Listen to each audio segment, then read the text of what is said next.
You never even learned her name, the house manager said quietly, and for the first time in years, Alexander Reed had no answer. The silence in the penthouse felt wrong, like something essential had been stripped away overnight, and it started with something so small it should not have mattered. The coffee was off. Too bitter, too cold, missing the exact balance he had demanded every morning without ever thinking about how it appeared on his desk. He set the cup down harder than necessary, irritation flashing across his face as the skyline of Manhattan stretched cold and distant beyond the glass walls. Normally, it would have been fixed before he even noticed. Normally, she would have been there. Instead, there was only the faint echo of absence, a space where someone used to move quietly, efficiently, invisibly. Alexander adjusted his cufflinks, his jaw tightening as he stepped into the living room. The place was immaculate, but it felt hollow, like a stage after the actors had left. He glanced toward the hallway out of habit, expecting to see her step out with that same calm expression, already anticipating his next need before he voiced it. Nothing, just stillness. Before continuing, comment where in the world you are watching from, and make sure to subscribe because tomorrow's story is one you cannot miss. Alexander exhaled slowly, dismissing the strange unease creeping into his chest as he checked his watch. His schedule was precise down to the minute, and yet something already felt out of sync. He picked up his briefcase, pausing as he noticed a small detail that should not have stood out, but did. His tie was slightly off-center. That never happened. For years, without a word, someone had always adjusted it before he walked out the door. He frowned, fixing it himself with a sharp, impatient motion, but the knot felt wrong, too tight, too careless. He turned toward the door, but his gaze caught on the console table by the entrance. A set of keys lay there, neatly placed, aligned with deliberate care. Beneath them was a folded piece of paper. Alexander hesitated. Something about the precision of it, the quiet intention behind such a small act, made his chest tighten again. He stepped closer, picking it up slowly. The paper was simple, nothing expensive, nothing that belonged in a place like this. Just a note, written in careful handwriting. For a moment, he did not open it. For a moment, he simply stared, as if some instinct deep inside him already understood that whatever was written there would not be something he could ignore.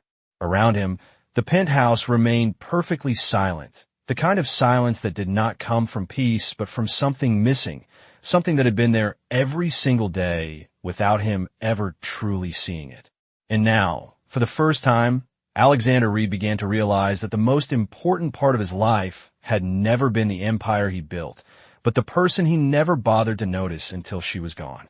Alexander Reed stood there for a long moment, the note still unopened in his hand, as if breaking that small fold of paper would confirm something he was not ready to face. Then finally his fingers moved, slow and deliberate, unfolding it with a care he had never shown the person who wrote it, the handwriting neat and steady, every letter shaped with quiet intention. It read, Mr. Reed, thank you for the opportunity to work here. Everything for the week has been prepared. Your meetings are scheduled. Your medications are sorted by day and time. Your suits for the next 3 mornings are pressed and arranged in order. Your coffee beans have been measured for consistency. I hope everything continues to run smoothly. I wish you well. Hannah. He stared at the name longer than he expected.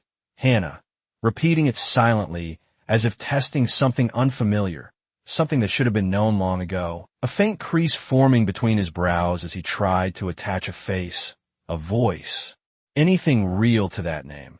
But all he could recall were fragments, a presence moving in the background, quiet footsteps, doors opening before he reached them, a cup placed exactly where his hand would reach without looking, nothing more, nothing complete, just a shadow that had shaped his entire routine without him ever turning to see it.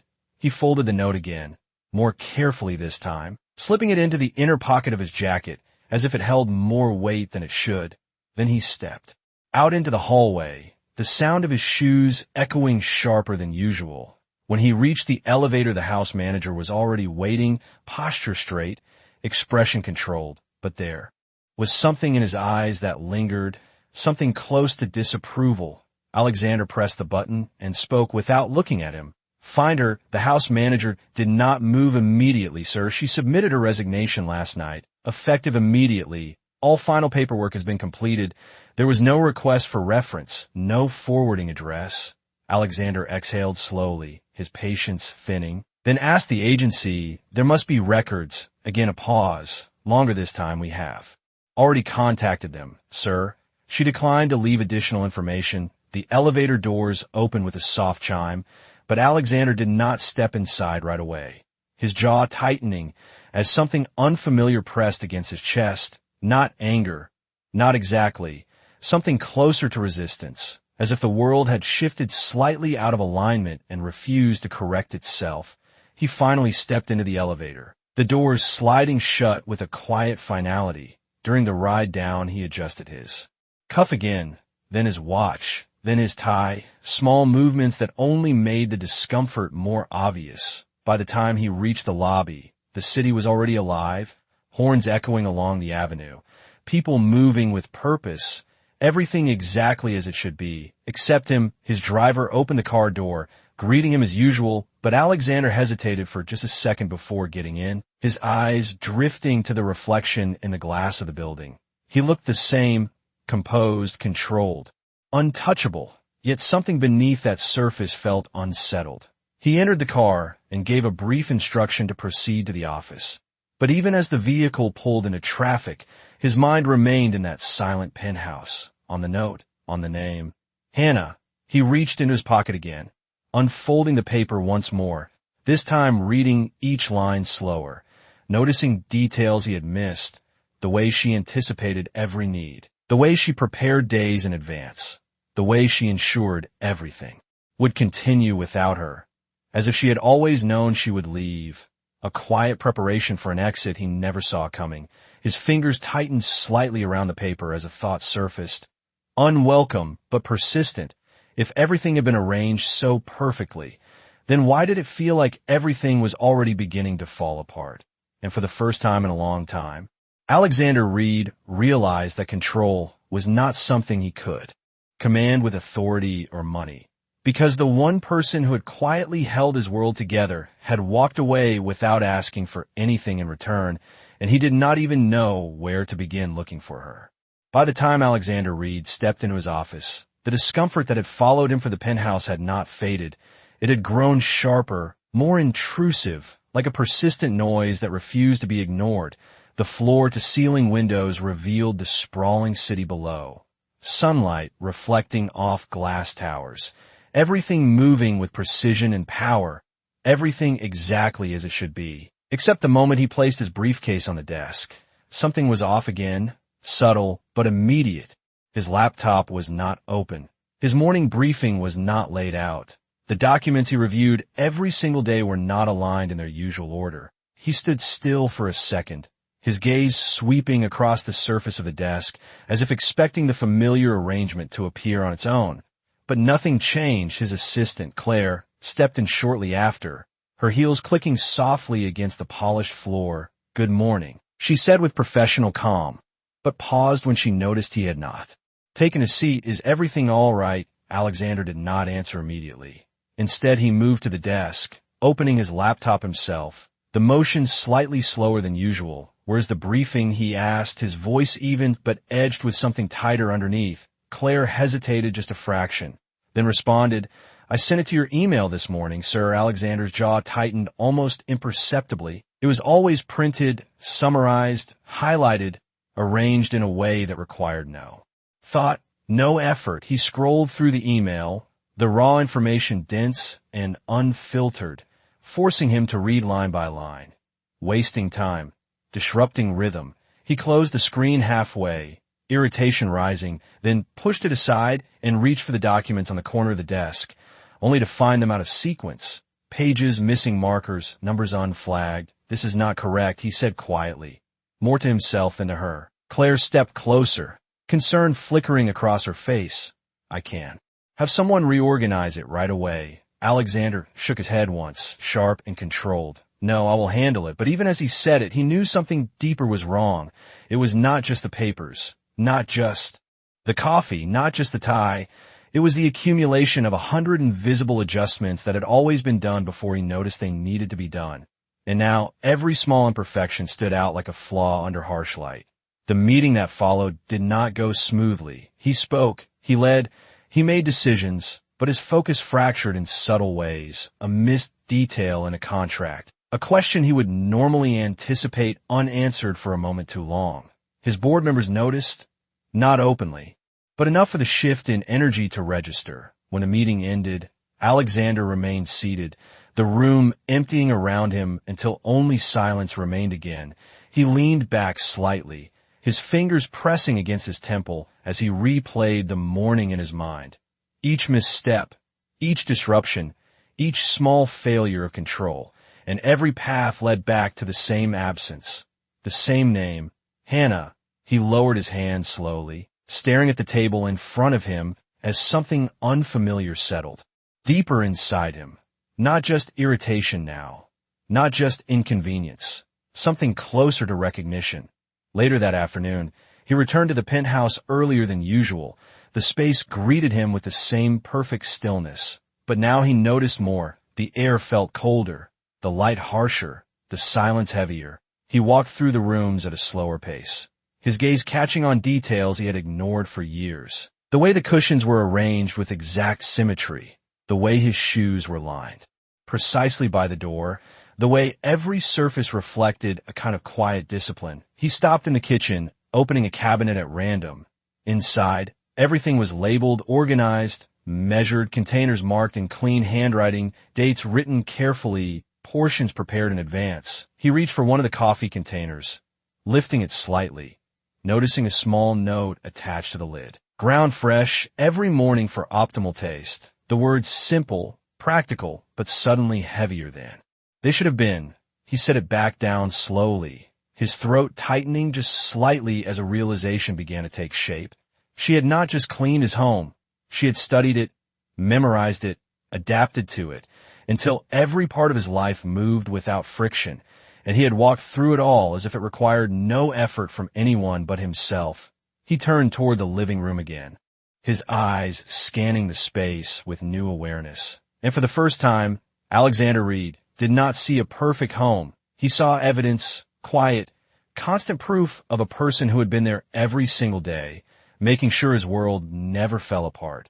And now that she was gone, the cracks were beginning to show everywhere he looked. The next morning arrived with the same precision the city always demanded. But inside the penthouse, something had shifted beyond repair. Alexander Reed stood in the center of the living room, his coat still draped over his arm, as if he had paused mid-motion and forgotten what came next. The silence pressed in on him again, heavier now because it was no longer unfamiliar. It was expected. He moved toward the kitchen with measured steps, determined to correct at least one thing, to restore one piece of control. He opened the cabinet, reached for the coffee container, and followed the note exactly as it had instructed, measuring the grounds carefully, heating the water to what he assumed was the right temperature, waiting, watching. But when he finally took a sip, the result was wrong again. Not terrible, but not right, not precise, not what it had always been. He set the cup down slowly, staring at it as if it had failed him personally, a faint frustration building beneath his calm exterior. How could something so simple be so exact when she did it, and so inconsistent when he tried? His gaze shifted across the kitchen, landing on more details he had overlooked before: a drawer slightly open, a cloth folded with careful symmetry, a small stack of handwritten lists tucked neatly near the counter. He stepped closer, pulling one free.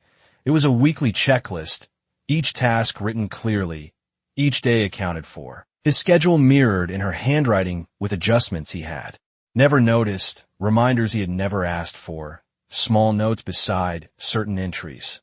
Ensure he eats before late meetings, switch suit color for evening event, confirm driver route due to traffic patterns. Alexander read each line slowly, his expression tightening as the realization deepened. She had not just followed instructions, she had anticipated needs he had never spoken, adjusted his life in ways he had never considered. He placed the paper back exactly where he found it, his movements more deliberate now, as if disturbing anything further would erase what remained of her presence. Later that morning, he attempted to continue his routine as usual, but each step revealed another gap. His breakfast was late because he had not planned it. His driver arrived without updated instructions, leading to a longer route through unexpected traffic. His phone buzzed constantly with small issues that had never reached him before: a missed delivery, a miscommunication with the office, a scheduling overlap that forced him to delay an important call. Each inconvenience minor on its own, but together they built a pattern he could no longer ignore. By midday, the frustration had settled into something heavier, something closer to understanding. When he returned to his office, Claire approached him again, her tone cautious. "There are several matters that require your direct attention. Things that were previously handled internally." Alexander nodded once. Already aware of what she meant, he took the documents from her, scanning them briefly before setting them down. He could handle them, of course he could, but that was not the point. The point was that he had never needed to, not like this, not all at once, not without a system quietly absorbing the weight. That evening, he found himself back in the penthouse earlier than planned again, drawn there not by habit, but by something unresolved.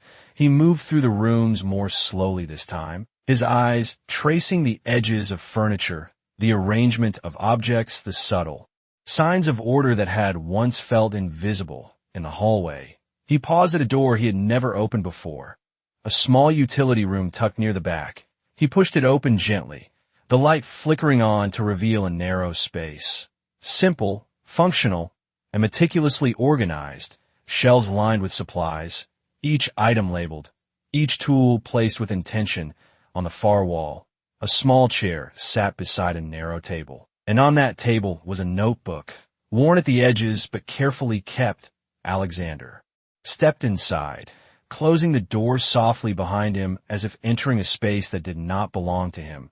He picked up the notebook, opening it to the first page. Inside were notes, not just tasks, but observations, adjustments, reminders written over time, patterns she had studied, changes she had implemented, even small personal details about him. Prefers silence after long meetings, does not like bright light in the morning, forgets to eat when stressed.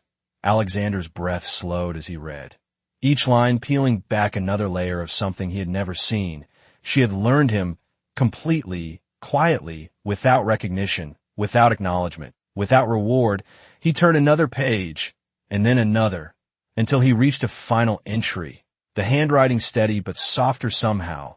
"Ensure everything runs without interruption, even if I am not here." He closed the notebook slowly, his hand lingering on the cover as the weight of it settled fully. For the first time, Alexander Reed understood that what he had lost was not convenience. It was care, the kind that could not be replaced, the kind he had never valued until it was gone. The memory did not come all at once. It slipped in quietly, triggered by something small and almost accidental. Alexander Reed remained standing in that narrow utility room, the notebook still in his hand, when a faint scent reached him, clean linen mixed with something softer, something familiar, and suddenly the silence around him shifted into something else, something that carried echoes, and without meaning to, he saw it, not as a clear scene at first, but as fragments.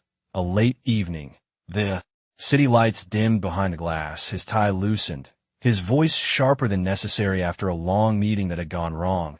He had walked into the penthouse without looking at anyone, placing his briefcase down with controlled force. Already speaking, already issuing instructions. "Cancel tomorrow morning. Reschedule the call. I do not want interruptions." His tone clipped, efficient, distant, and she had been there. Of course she had been there, standing near the edge of the room, quiet, attentive, waiting for the moment he might need something. But he had not looked at her. Not then, not ever. The memory sharpened. He saw her step forward slightly, a glass of water already in her hand. She had anticipated his routine, as she always did, placing it within reach without a word, and for a brief second his eyes had flicked toward her, not in recognition, but in irritation. "Why is this not cold enough?" he had said, his voice flat but cutting, the words unnecessary, the complaint minor, but the impact immediate. She had paused just for a fraction of a second, barely noticeable, then nodded softly. "I will fix it right away." Her voice calm, respectful, steady. She had taken the glass back, replaced it with another, colder, exactly as he preferred, and that should have been the end of it. But it was not, because later that same night, after the calls, after the emails, after the weight of the day had settled into a quiet exhaustion, he had returned to the living room, expecting everything to be in place. And it had been. The lights dimmed just enough, the room arranged exactly as he liked. His jacket already hung, his shoes aligned, his meal prepared. Every detail perfect, but he had not noticed the effort, only the expectation. He had sat down, taking a bite without comment, his attention already drifting back to work, and she had remained there for a moment longer than usual, as if waiting, not for praise, but for acknowledgement, something small, something human. And when it did not come, she had simply turned and left the room, her footsteps quiet, disappearing into the background. Once more, Alexander closed his eyes slowly as the memory deepened, another moment surfacing, this one later, much later, the night of the event, the one that had shifted everything. He could see it clearly now, the penthouse filled with guests, laughter echoing, glasses clinking, his colleagues and partners moving through the space with polished confidence. He had stood at the center of it all, composed, controlled, answering questions, making connections, and she had been there too, moving through the room with the same quiet efficiency, ensuring everything ran smoothly, invisible to most, essential to everything. Someone had asked him a simple question, who manages all of this? And he had responded without thinking, without looking, just staff, housekeeping.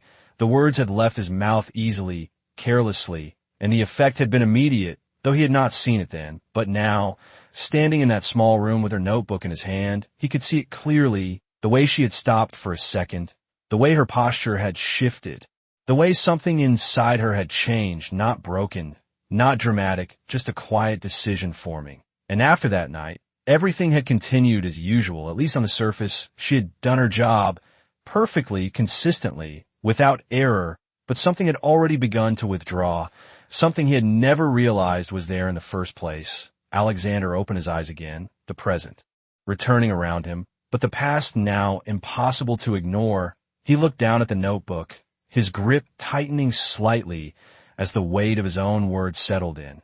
Not loud, not explosive, but heavy in a way that could not be undone. And for the first time, he understood that the moment she walked away had not started with her leaving. It had started long before. In every moment he chose not to see her at all. The memory refused to stay contained. It expanded, sharpened, until Alexander Reed could no longer stand still in that narrow room. He stepped back into the hallway, the notebook still in his hand, his mind pulling him deeper into that night. The night he now understood had changed everything. The penthouse had been alive then, filled with voices and laughter, the glow of the city stretching endlessly beyond the glass walls. Music low but constant, the kind of atmosphere designed to impress, to reinforce power. And he had moved through it effortlessly, greeting investors, exchanging measured words, every gesture calculated, every moment controlled. But she had been there too, moving quietly along the edges, ensuring every detail remained flawless, refilling glasses before they emptied, adjusting the lighting when it shifted too bright, correcting small disruptions before anyone noticed. She had orchestrated the entire evening without a single person acknowledging her presence. And then it happened, a conversation that should have meant nothing. One of his partners, an older man with a sharp eye for detail, had gestured around the space and said, "Everything here runs like a machine. Who is responsible for all this?" Alexander had not even turned his head, had not considered the weight of the answer. Just staff, housekeeping. He had repeated it with the same detached tone, as if describing furniture, as if the person behind it all did not exist beyond function. There had been a brief pause in the conversation, subtle, almost invisible, but now he could see it clearly, the shift in the air, the way the man had nodded slowly, the way someone nearby had glanced toward her, and most importantly, the way she had stopped, just for a second, holding a tray in her hands, her eyes lowering slightly, not in shame, not in anger, but in something quieter, something final. She had continued moving after that, finishing the evening with the same precision, the same calm, but something had changed, something had closed, and Alexander had never noticed. Not until now.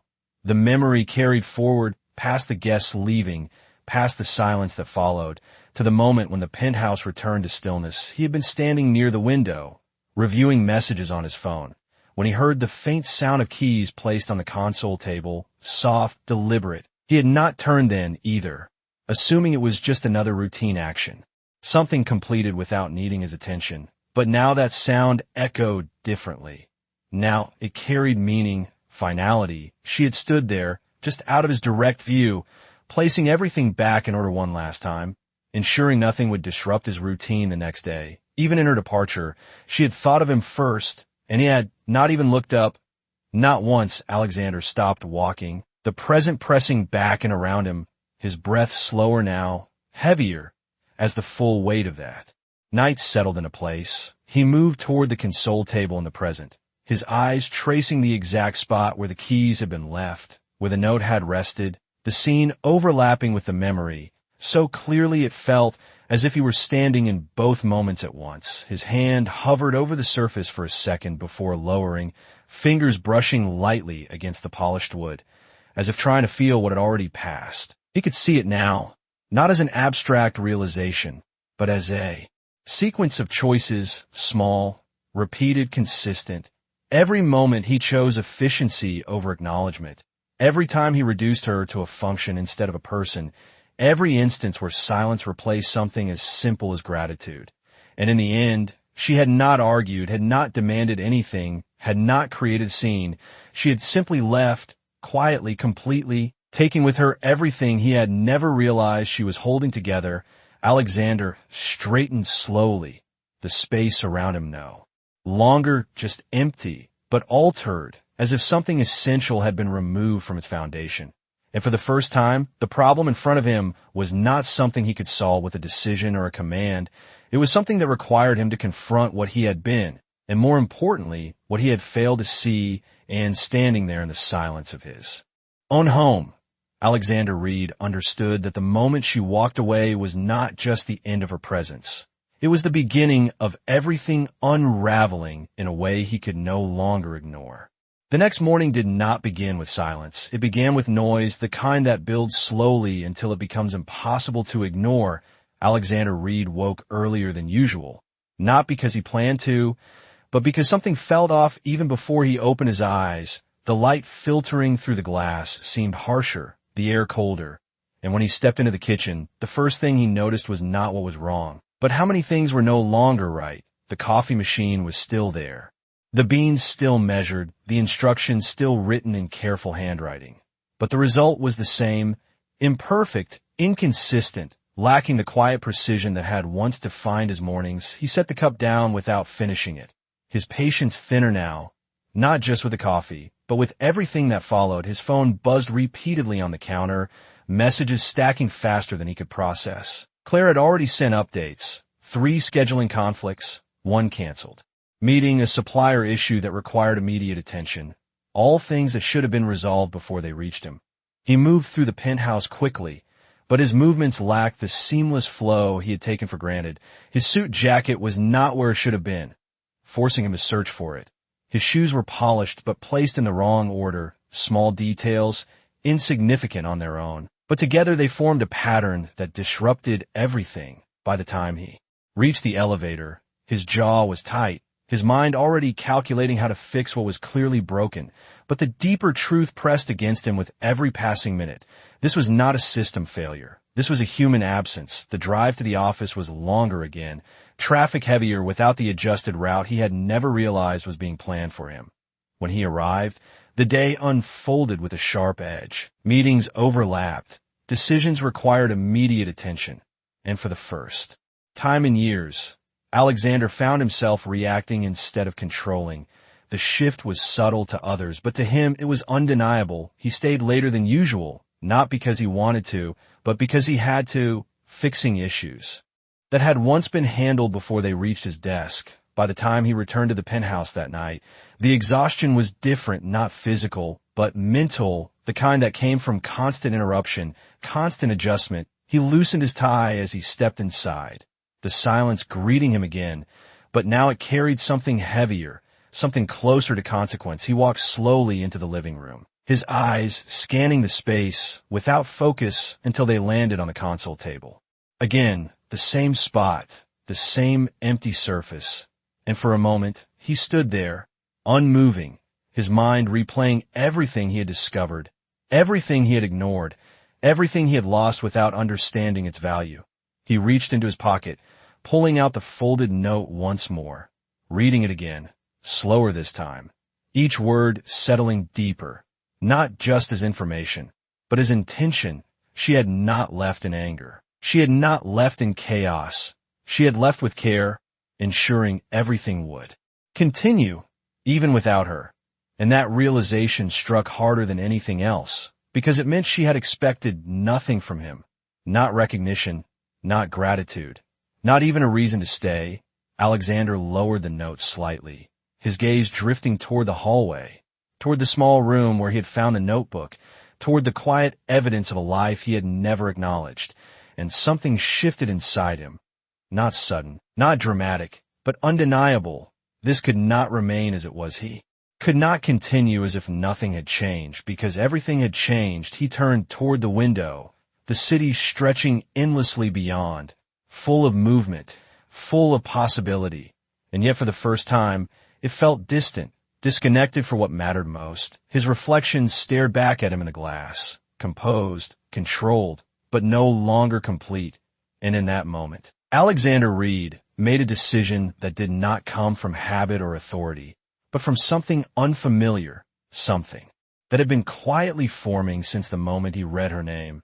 He would find her, not because he needed things to run smoothly again, but because he needed to understand what he had lost, and more importantly, to face the person he had become in the process. The silence of the penthouse remained, but now it no longer felt empty.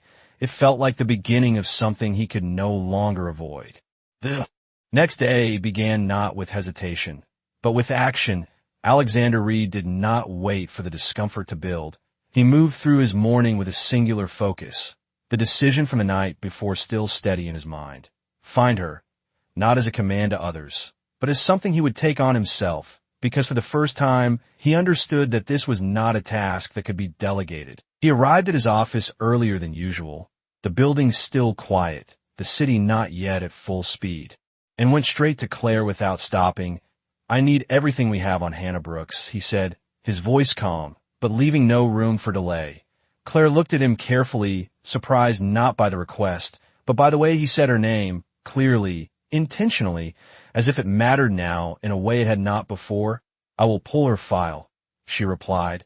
Moving quickly within minutes, a thin folder was placed on his desk, thinner than he expected, almost nothing inside, a basic employment record, an agency reference, a start date, no personal details beyond what was required, no emergency contact, no forwarding address, no history that extended beyond the role she had filled in his home.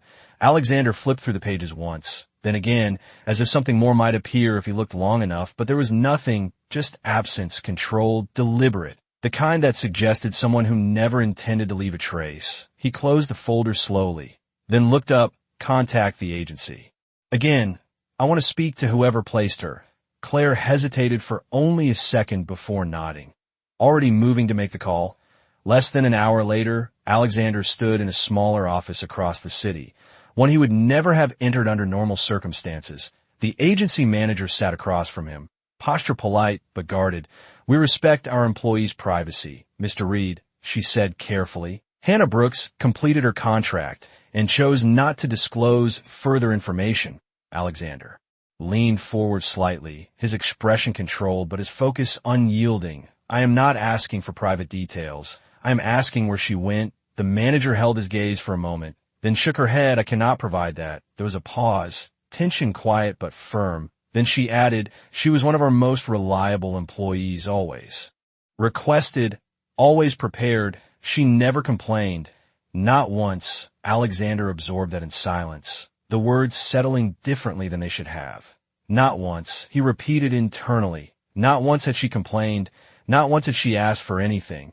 And yet he had given her nothing in return. He stood slowly, adjusting his jacket, then asked one more question. "Did she say anything when she left?" The manager hesitated this time, just briefly, then answered. She said everything was in order, that there would be no disruption. Alexander nodded once, a small, almost imperceptible motion, then turned and left. The city outside felt louder now, more chaotic, as if mirroring the shift inside him.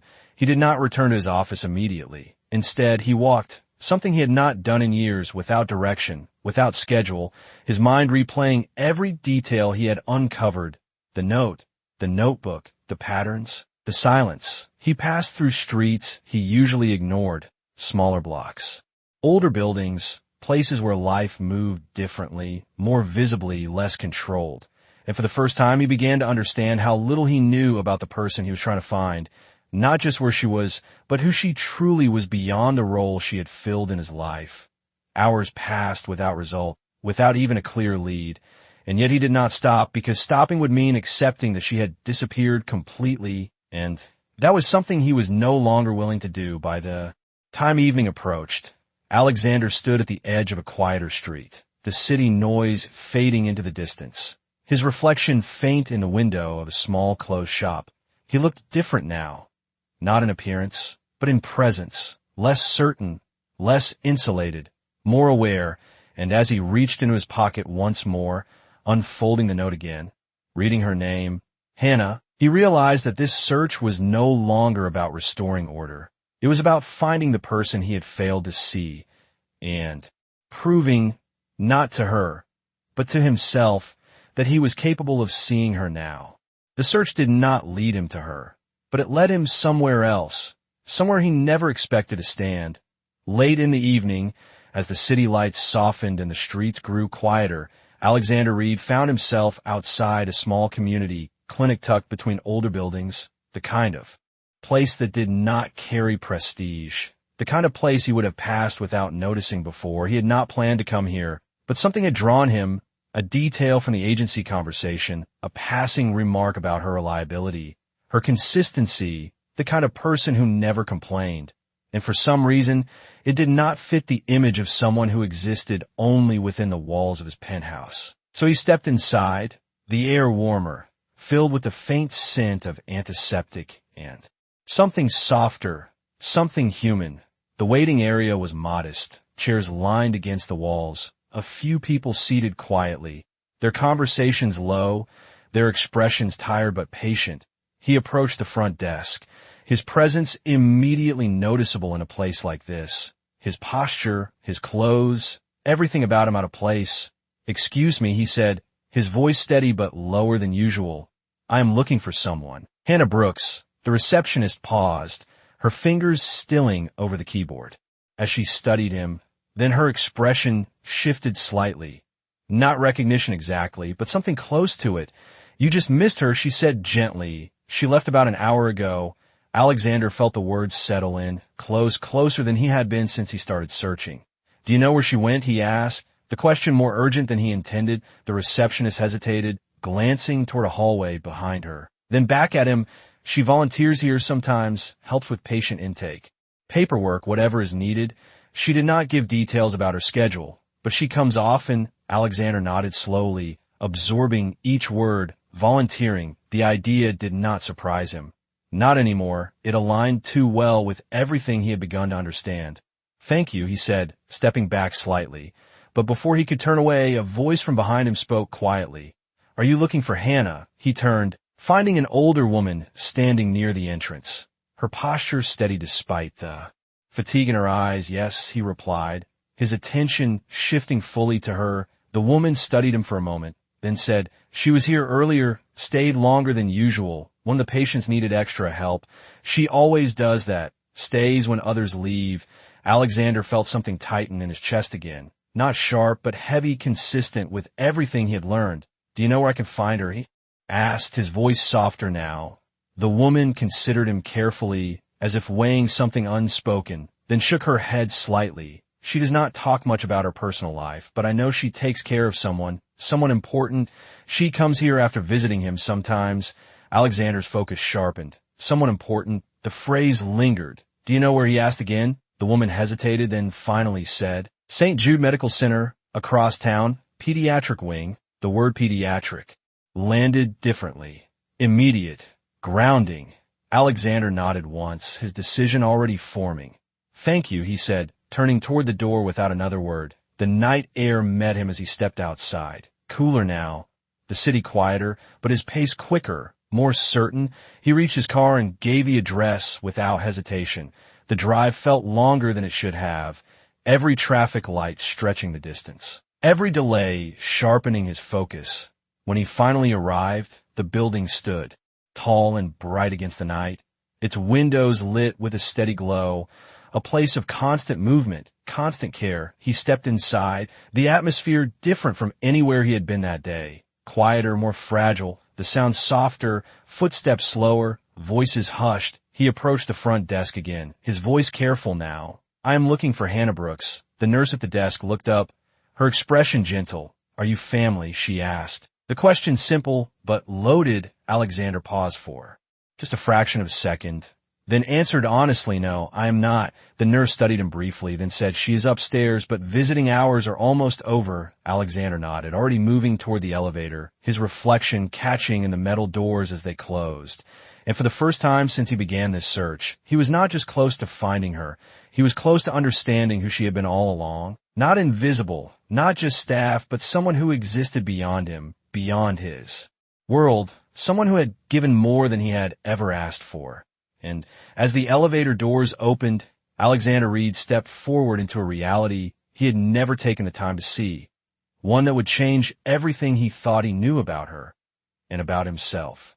The elevator doors opened with a soft chime, and Alexander Reed stepped into the pediatric wing, the atmosphere immediately different from the rest of the hospital, quieter, gentler, the lights softer, the air carrying a fragile sense of hope mixed with exhaustion. He moved slowly down the hallway, his footsteps instinctively quieter, as if anything louder would disturb something delicate.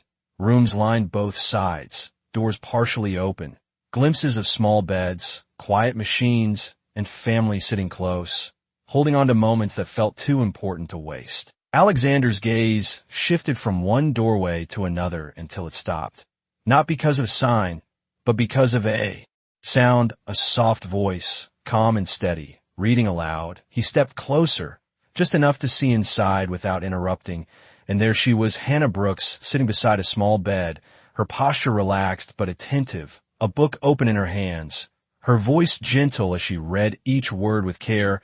On the bed lay a young boy, no older than 10, his face pale but peaceful, listening quietly, his small hand resting near hers.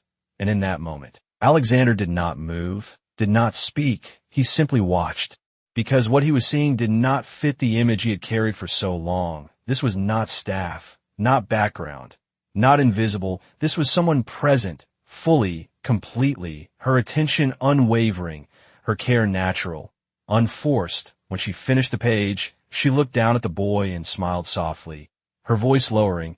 "Are you tired?" He nodded slightly, his eyes already heavy. She set the book aside and adjusted his blanket with the same precision she had once used in his home. But here it felt different, warmer, more personal. She brushed a strand of hair from his forehead, then rested her hand lightly over his for a moment, staying there until his breathing slowed, until sleep came. Only then did she lean back slightly, exhaling quietly. And that was when she sensed him, her gaze lifting toward the doorway, meeting his. The moment held, silent, charged not with shock but with recognition, not of who he was, but of what this meant. He had found her. Alexander stepped inside slowly, careful not to disturb the stillness of the room. "Hannah," he said, her name clear, deliberate, and for the first time it did not feel unfamiliar. She stood gently, moving a few steps away from the bed, her expression calm, but guarded in a way he had never seen before. "Mr. Reed," she replied, her voice composed, the same respect, but without the quiet openness that had once been there. "I did not expect to see you here." Alexander nodded slightly, his eyes briefly shifting toward the boy, then back to her. "I did not know." He admitted, the words simple, but carrying more weight than they appeared to. She followed his glance, her expression softening just slightly as she looked at the boy. "My brother," she said quietly. "He has been here for a while." Alexander absorbed that, the missing piece settling into place. Everything he had seen, everything he had learned, suddenly connected with a clarity that left no room for denial. You were taking care of him, he said, more to himself than to her.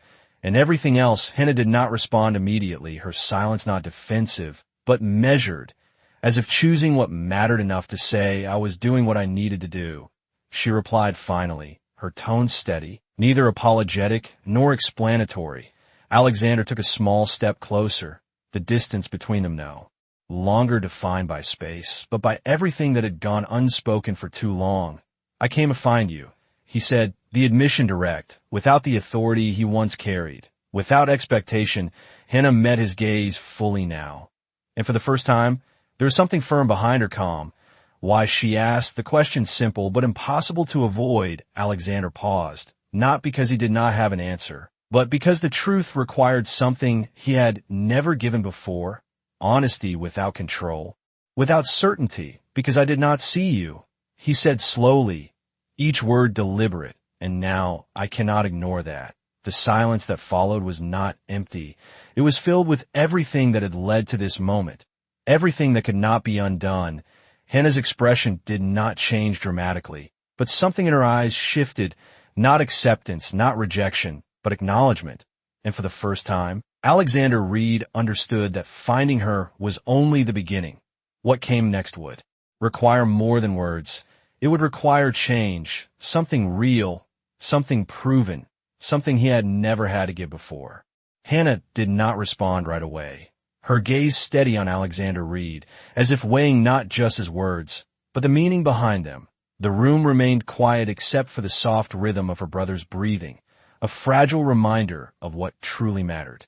In this space, and for a moment, neither of them moved. Then she turned slightly, her attention returning to the boy, adjusting the blanket again with careful hands, grounding herself in something real before facing him fully.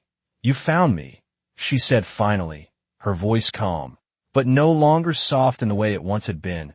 Alexander nodded, standing a few steps away, aware now of the distance that existed between them. Not physical, but earned. I did, he answered, and I know that does not mean much on its own. Hannah looked at him again, her expression composed, but there was a quiet strength in it now, something that had always been there, but never fully seen. You are right, it does not, she said, not unkindly, just honestly. The words settled between them without tension, without anger, just truth. Alexander took a slow breath, then spoke again. I'm not here to ask you to come back, he said, the statement deliberate, stripping away any expectation. Hannah's eyes flickered slightly.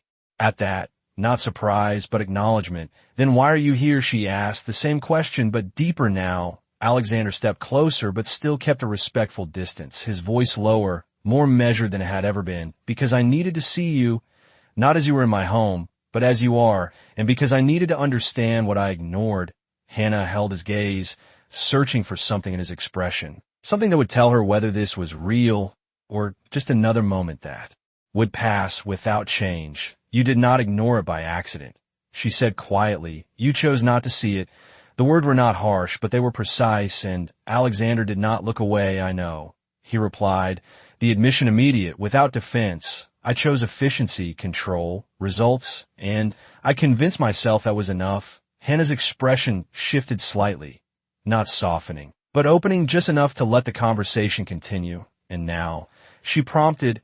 Alexander paused for a moment, not because he lacked an answer, but because the answer required something unfamiliar, vulnerability without certainty. Now, I know it was not enough, he said, his voice steady, but carrying something heavier beneath it. Hannah glanced toward her brother again, then back at him, her posture still calm, still composed, but there was something else there now, something reflective, as if she was not just hearing him, but measuring whether his understanding came too late, or if it had any meaning at all.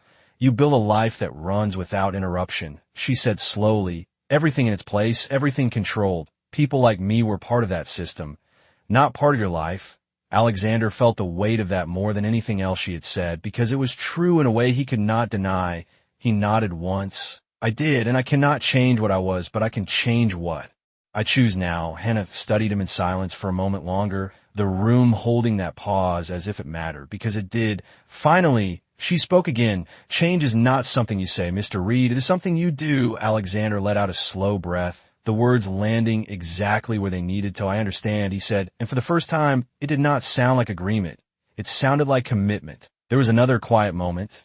Then Hannah stepped slightly aside, her attention shifting back to her brother. She adjusted the chair near the bed, her movements gentle, grounded. This is where I need to be, she said, not as a dismissal, but as a statement of truth. Alexander followed her gaze, watching the boy sleep, the small rise and fall of his chest, the quiet reality of her world. And for the first time, he did not try to insert himself into it.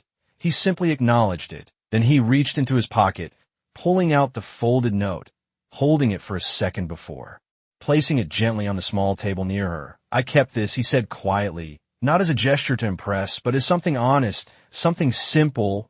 Anna looked at the note, then back at him, her expression unreadable, but not closed, not entirely. Alexander stepped back slightly, giving her space. I will not ask you for anything, he added, but I will not pretend this did not matter. Not anymore. And with that, he turned slightly, not leaving completely, but no longer standing as the center of the moment, because for the first time, he understood that this was not about him. It was about proving, through what came next, that he was capable of being more than the man who had once treated her like nothing. Alexander did not leave the hospital that night the way he had entered, with purpose and control. Instead, he lingered in the quiet space just outside the room, standing still as the weight of everything settled deeper into him. He could hear the soft sounds inside, the steady rhythm of a life being protected, cared for, fought for. And for the first time, he understood that this was where real value existed, not in contracts or boardrooms, but in moments like these, unseen, unrecognized, yet essential. He stayed longer than he intended, not intruding, not speaking, just present in a way he had never allowed himself to be before. And when he finally left, the city felt different, not smaller, but less important than it had been only days ago. The next morning, he did not return to his usual routine. He canceled meetings, postponed decisions, shifted priorities in a way that would have been unthinkable before. And instead, he went back, not as a visitor, but as someone willing to learn what it meant to be there. The hospital staff noticed him at first, his presence out of place, his posture too formal for the environment, but he did not try to assert control, did not try to change anything. He asked questions, listened, observed, and slowly, the distance between him and the space began to fade. He saw how long the nurses worked without pause, how families waited with quiet strength, how small acts of care carried more meaning than any grand gesture he had ever made. He watched Hannah from a distance at first, not approaching, not interrupting, allowing her to move through her world without pressure. She noticed him. Of course she did, but she did not acknowledge him beyond a brief glance. And he did not expect her to, because he understood now that presence alone was not enough. Days passed, and he continued to return, each time staying longer, doing more, not in ways that drew attention, but in ways that mattered. He brought meals for families who had not left the waiting area in hours. He sat with patients who had no visitors, offering nothing more than quiet company. He learned how to assist with small tasks, following instructions instead of giving them. And in those moments, something shifted within him, not a transformation announced or displayed, but a steady change built. Through action, through consistency, through choice. One evening, as he helped adjust a chair near a patient's bed, he noticed Hannah watching him. Not with skepticism, not with immediate acceptance, but with something more measured, something that suggested she was beginning to see what he was doing, not for recognition. But because it mattered, he did not speak to her then. He simply continued, allowing his actions to say what words could not yet carry. Later that night, as the hallway quieted and the lights dimmed slightly, Hannah approached him, her steps calm, her expression steady. "You keep coming back," she said, her voice low but clear. Alexander looked at her, meeting her gaze without hesitation. "I will keep coming back," he replied. The answer simple, but grounded in something that had not existed before. Hannah studied him for a moment, then glanced down the hallway. taking in the space around them. "This is not something you can fix," she said, not as a warning, but as a truth. Alexander nodded. "I know." He answered, "I'm not here to fix it. I am here to be part of it. Even if that means I'm only useful in small ways." There was a pause, quiet but significant. And for the first time, Hannah's expression shifted in a way that could not be ignored, not fully open, not fully guarded, but something in between, something that acknowledged what she was beginning to see. Not just a man who had realized his mistake, but a man who was choosing every day to become someone different. And in that moment, the distance between them did not disappear, but it changed, no longer defined by absence or misunderstanding, but by the possibility of something new, something built not on what had been lost, but on what could still be earned.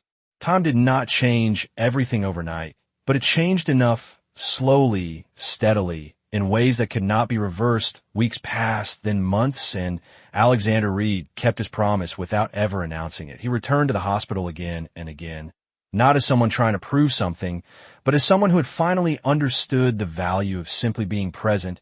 He learned names, he listened to stories. He stayed when others left, and over time, the space that once felt unfamiliar began to recognize him, not as a visitor, but as part of the quiet rhythm that held it together.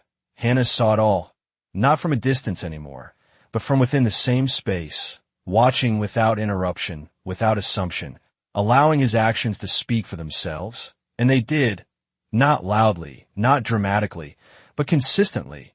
One evening, as the sun set beyond the hospital windows, casting a soft glow across the hallway, Hannah stood beside her brother's bed, adjusting the blanket as she had done countless times before, but this time, there was a difference. The machines were quieter, the tension less visible, the long uncertainty slowly giving way to something steadier, progress. Her brother shifted slightly, his eyes opening, his voice still weak but clearer than it had been in weeks. Hannah smiled, leaning closer, her hand gently holding his, and in that moment, relief replaced something that had weighed on her for far too long. Alexander stood a few steps away, not intruding, but present, witnessing something he knew mattered more than anything he had ever built. Later that evening, as the hallway quieted again, Hannah stepped outside the room, finding him waiting, not expectant, not demanding. "Just there you stayed," she said, her voice calm, but no longer guarded. Alexander met her gaze. "I said I would," he replied, simple, steady, and for once his words matched everything she had seen. Hannah looked at him for a moment longer, then nodded slightly, not as approval, but as acknowledgement of what had been. "Earned, not given. My brother is getting better," she said, and there was something in her voice now that had not been there before. Hope. Alexander felt it too, not as something he created, but as something he was allowed to witness. "That matters more than anything," he said quietly. Hannah studied him, then asked the question that had lingered between them. "What happens now?" Alexander did not answer immediately, not because he did not know, but because this time the answer had to be real, not controlled, not calculated. "I do not want things to go back to how they were," he said finally, his voice steady.